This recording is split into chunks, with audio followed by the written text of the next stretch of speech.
Well, each week, a group of insiders joins me to offer perspective on some of the week's top stories. This week, sounding off on more than 1,000 new job commitments announced this week in Indiana. A big announcement involving the Pacers and the CIB and potentially big changes at Bankers Life Fieldhouse. Also a partnership between the Fever and Salesforce. Our insiders this week are Fagery Baker Daniels partner Murray Clark, Center for Business and Research at Ball State Director Mike Hicks, and also Beck Communications Group President Laura Beck. And welcome one and all to the Insiders for another edition.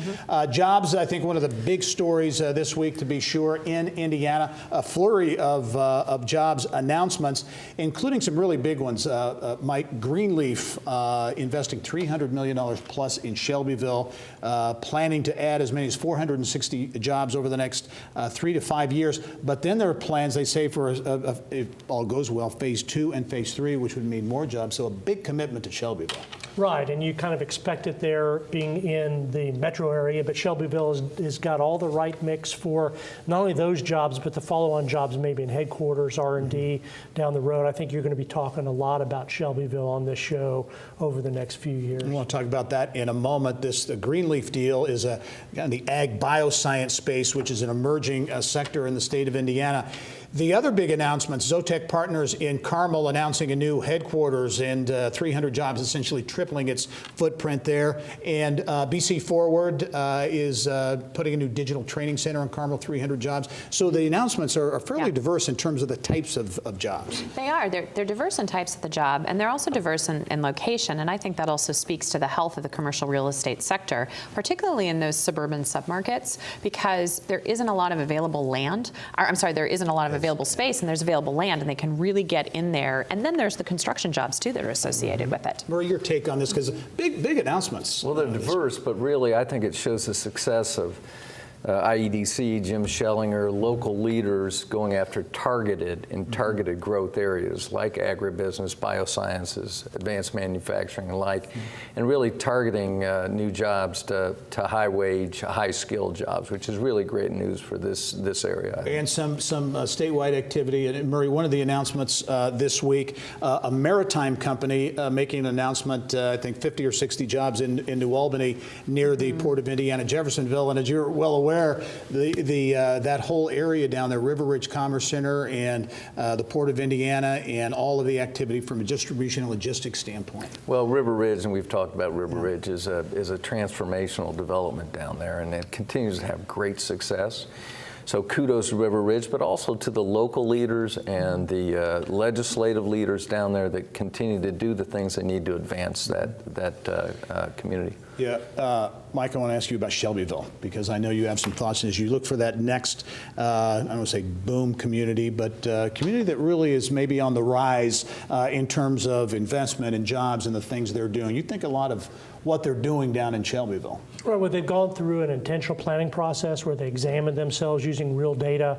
Their community leaders are working together. We talked about that off camera. And they're in a good geographic position to take advantage of all that in terms of attracting young people, millennials. They got great schools, plenty of developable land. All the things are really ticking for that community to be a place on the rise over the next few years. We're late in a business cycle, and the fact that the jobs are coming to Indiana and looking for places like this. These are long-term commitments at a time. It's really difficult to be making a long-term commitment and be promising that type of job. So I think this is good news. Yeah. Another major story we're following this week, the Indiana Pacers Capital Improvement Board reaching an agreement which will essentially keep the Pacers and the Fever in town in Indianapolis for 25 years. But also, very importantly, they also detail some massive changes to Bankers Life Fieldhouse, both inside the arena and outside, with what could be a skating rink and gathering areas and those types of things. So some pretty ambitious plans. $360 million deal on the table with this new Pacer agreement. Well, I think it's terrific for the city. I think when you really look at the sports team ownership and the partnership that has evolved over over time. There's a real commitment by the Simon family to be in Indianapolis and within the organization, as well as to have a sustainable future too. And for our community to have that, there's this huge spillover effect too, especially with the new renderings. Just think about what impact that's going to have on the Near East Side, on the Near South Side, as that development pushes further out.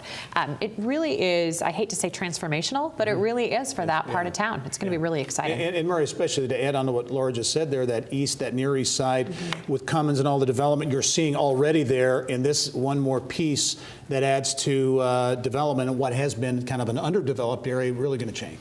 Yeah, you can kind of exhale now. We go through this periodically. In a market of our size, this is hard work. This is so kudos to the people that have worked on this and come to an agreement. Yeah, and Murray too, the point about this, that Herb Simon and the Simon family wanting this to be a legacy, wanting to keep the team here and really wanting to make this happen. If you think of the legacy of the Simon family and all the things they've contributed to in town, this is certainly one of them that will be part of that legacy for sure. Right, and we talked about it off camera a little bit. There's a connectivity with the stories that we're talking about today. So we're trying to get high-skilled workers, new jobs in this community. This is a piece of the puzzle, and really, I know it's difficult, and it takes. And Herb Simon, of course, has been great to this community with the Pacers. Has had every opportunity to leave, but has really been great to Indianapolis. As Murray said, these deals are difficult to do, and not every city gets them done. You know, it doesn't always go this way in other places. How important is it to keep a professional franchise, just from maybe the psyche of a community, the quality of place, quality of life quotient from a business standpoint? Well, from a pure economic standpoint, it's really difficult to know exactly if the trade-offs are there. But from a business standpoint, if you're talking about commercial development, which has really been an important focus here in Central Indiana, there's no doubt that it's beneficial.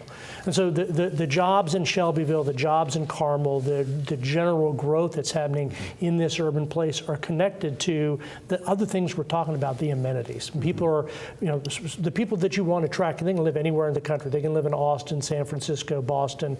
And if they're coming here, it's because there's something special about what's happening here that makes a difference. And this is part of that mix and milieu. Yeah, I should mention, too, that the Indiana Fever will be part of this deal as well. And they've made major news this week in an announcement of a partnership with Salesforce. Salesforce will have their Salesforce logo on the jerseys of the Fever. There are also some technology elements to that partnership as well. But that's a big, high-profile deal for the Fever. It is an incredibly high-profile deal, and I am just continually impressed by what the Fever is doing right now. I mean, they are really an organization on the rise, and when you think about Salesforce's commitment to this team, and then you think about that residual value of a little girl or a little boy watching this women's league with a major company sponsoring them. I just really think there are so many intangible benefits to that, and that investment in women's sports is incredibly critical at a time where we are in our culture with the Me Too movement and all of the different equal pay issues moving forward. It's really impactful, and I think it's going to have a long-term effect. Back to you on talking about these types of things in terms of the Pacers deal and the 25-year agreement being difficult things to put together. What is it about Indianapolis as you look over the course of multiple decades? There have been a number of these moments, to do deals or not do deals, and they always seem to get done. There's back and forth now in a couple of big hotels and a convention center expansion downtown that appears that it'll happen. What is it about Indianapolis that as a city kind of get things done at the end of the day? So on the sports front, this really started, 35 years ago, even before the Pan Am Games, right? So we started with this culture of trying to figure out how we could get things done. And then it's been the collaborative, can-do environment here and character of Indianapolis and its leaders. And there's many examples of that, Gypsy Greater Indianapolis Progress Committee, which is a nonpartisan entity. It was started in the 60s to try to move the city forward. A culture of bipartisan or nonpartisan public-private cooperation and collaboration that I think has really led to this. Yeah. As we end up, we're running out of time. Pacers, Celtics. Anybody with a prediction? Go Pacers. I'm Okay. just going with the Go Pacers. Pacers. I'm going with the Murray? Pacers. We'll take that 4-0. I like Taking it. it. Okay, I'm going with them. Mike, you predicted Notre I'm Dame going or with Ball State over Notre Dame, and you almost got it. Right. I'm not. you- It's risky predicting against the Irishman, but I'm going to do it today. Okay. All right. We'll come back. We'll revisit that here in a couple of weeks. Mike Hicks, Laura Beck, Murray Clark, thanks very much, and we'll be right back after this.